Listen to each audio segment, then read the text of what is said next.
Saudara pemirsa, masyarakat di atas tanah Papua kembali dengan saya, seorang ibu yang saat ini saya bersama dengan mama kita. Kalau kita sebut mama pasti semua anak Papua, seluruh pemirsa pasti tahu bagaimana seorang ibu itu seperti apa. Dan saya duduk bersama ibu akan bercerita tentang bagaimana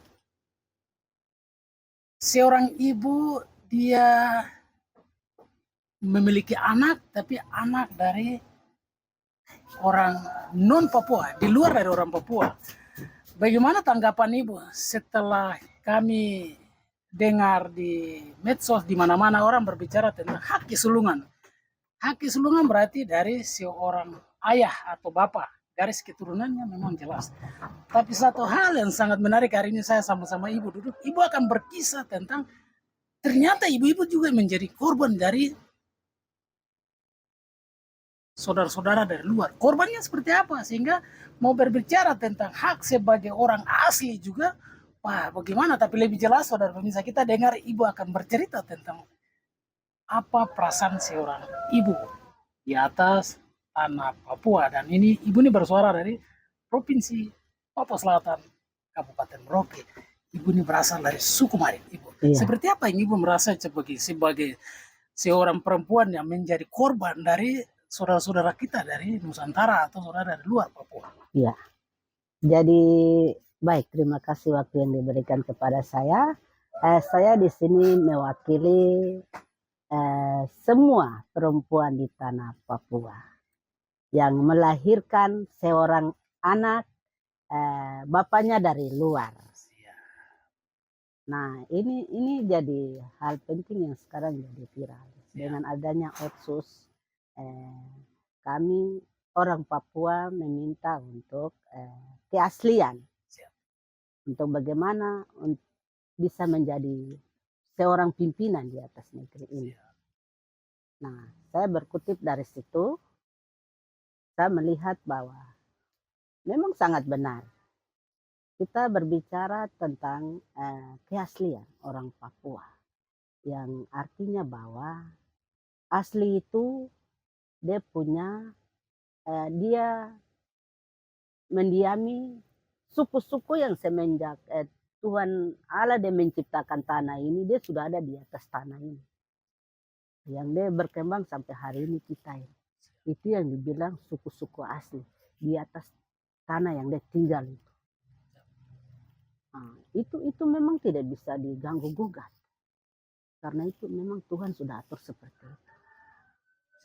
Nah, hari ini saya mau katakan bahwa kita mau bicara tentang asli itu memang benar. Dan itu harus diakui. Karena itu dia punya hak yang sebenarnya. Tapi dengan perkembangnya,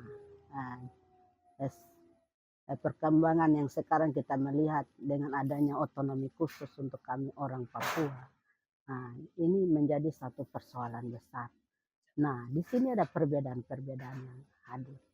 Kita melihat terjadi ada perbedaan-perbedaan. Hari ini saya sebagai perempuan asli Papua, saya merasa saya dikorbankan. Korban kan seperti apa yang ibu merasa dikorban? Begini, saya jadi korbannya begini. Yang menurut ibu melihat Eh, dan dinamika saat ini di iya, tanah Papua. saya melihat begini bahwa ada banyak sekali perempuan Papua yang menjadi korban. Mereka dikawin oleh laki-laki luar, misalnya orang Jawa kah, orang pokoknya Makassar kah, mau bilang Ambon kah, pokoknya laki-laki dari luar, Luar. rambut lurus. Siap. Nah, sekarang saya melahirkan seorang anak, lalu dia meninggalkan saya bersama anak-anak, lalu dia pergi. Anak ini dipelihara oleh om-omnya dari keluarga perempuan. Semenjak dia dari kecil, dia dikasih makan, dididik, disekolahkan jadi besar sampai dia berkembang jadi besar, dan sekarang dia datang untuk menjadi seorang pemimpin di atas negeri. Tapi sementara dengan adanya Otsus, yang orang bilang harus ada keaslian, pemimpinnya harus orang asli Papua. Ini kita jadi bingung sekarang, jadi bingung sendiri. Jadi Ibu begini, Ah, itu kan seorang anak manusia yang sudah lahir. ah, ah, Seorang anak manusia sudah lahir dalam arti begini. Laki-laki non Papua memberikan anak keturunan kepada perempuan Papua, tapi tidak melakukan tanggung jawabnya tidak dilakukan.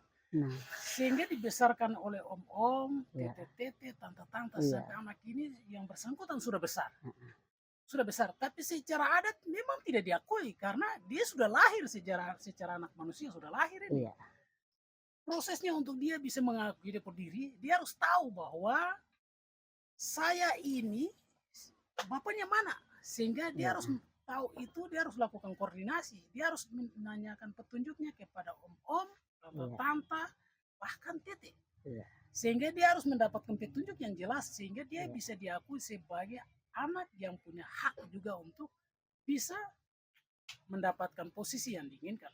Semua itu melalui koordinasi. Tapi iya, saat ini kita lihat dinamika yang saat ini terjadi. iya, Ketika sudah sekolah, sudah jadi orang hebat, tidak iya, menghargai om-om, tidak menghargai tante anak-anak.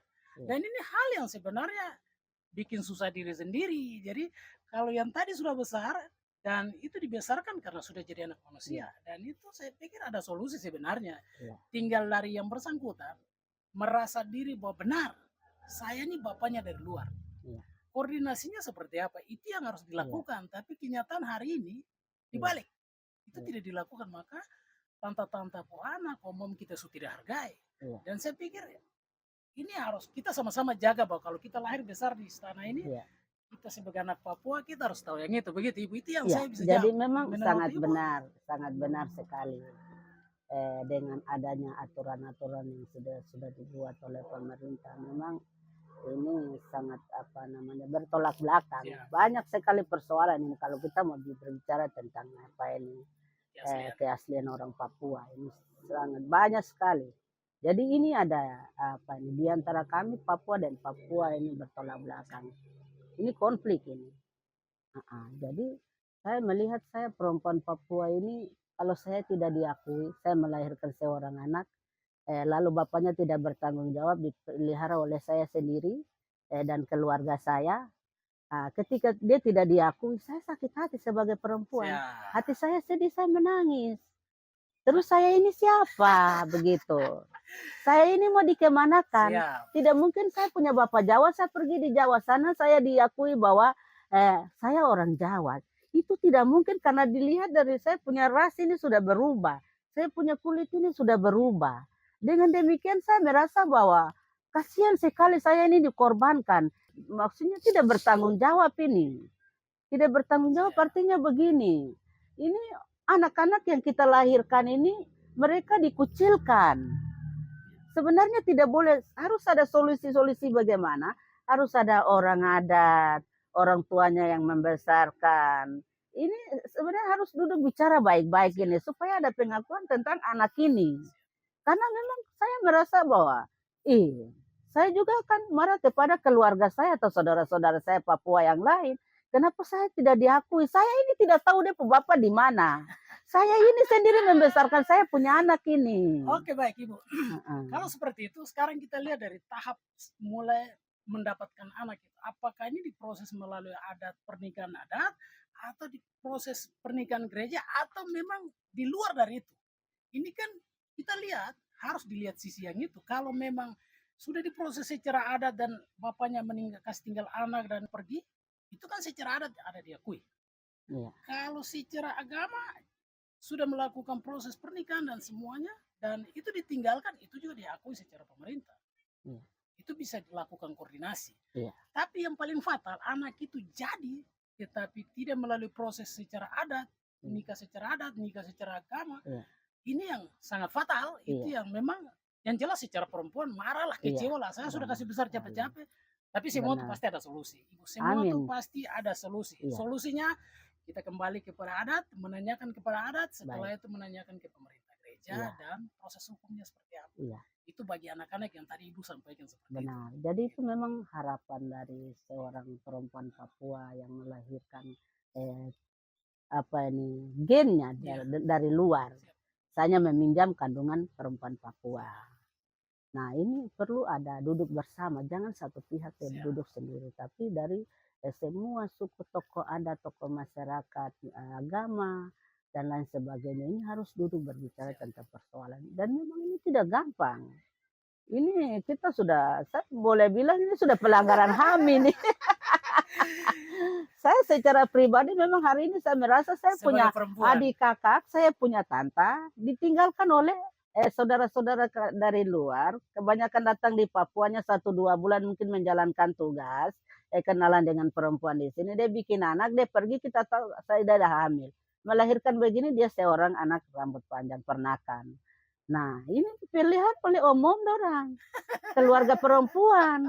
Jadi memang saya sakit hati betul. Ini sudah terjadi dalam Siap. keluarga saya dan bukan saya saja, ini sudah terjadi di tanah Papua ini. Iya. Jadi Jadi saudara pemirsa, bagi perempuan Papua, iya, kalian jaga diri baik-baik. Iya. Kalau merasa bahwa generasimu akan menikmati hasilmu sebagai perempuan Papua, proses melalui proses adat, nikah secara adat, iya, diakui secara pemerintah, sehingga anak-anakmu, generasimu diakui secara ke depan. Anakmu mau tampil pilihan seperti apa, dia akan tidak susah. Jadi kalian yang perempuan-perempuan Papua, saya mau katakan bahwa dengan penjelasan mama merasa ya perempuan sebelum terjadi, kalian harus mengakui kalian sebagai perempuan Papua. Jaga dirimu sebagai perempuan Papua, akuilah adatmu. Seperti itu. Oke, kita lanjut mama. Yang berikut, ada hal lain yang saya merasa bahwa ini saya perlu berbagi dengan mama iya, sebagai perempuan Papua. Ketika mama misalnya perempuan Papua hari ini nikah dengan laki-laki non Papua, secara otomatis gennya atau turunannya jelas dia ikut suaminya, anak-anaknya sudah secara otomatis. Turunan mama sebagai orang Papua batas dengan mama punya saudara. Menurut mama merasa sebagai perempuan bagaimana? Ya, jadi begini, itu memang kita harus akui karena gennya dari bapak. Gennya dari bapak memang harus diakui karena saya perempuan Marin, suku Marin asli di sini, bahwa kami selalu melihat dari keturunan bapak. Dia akan melanjutkan marga seorang ayah.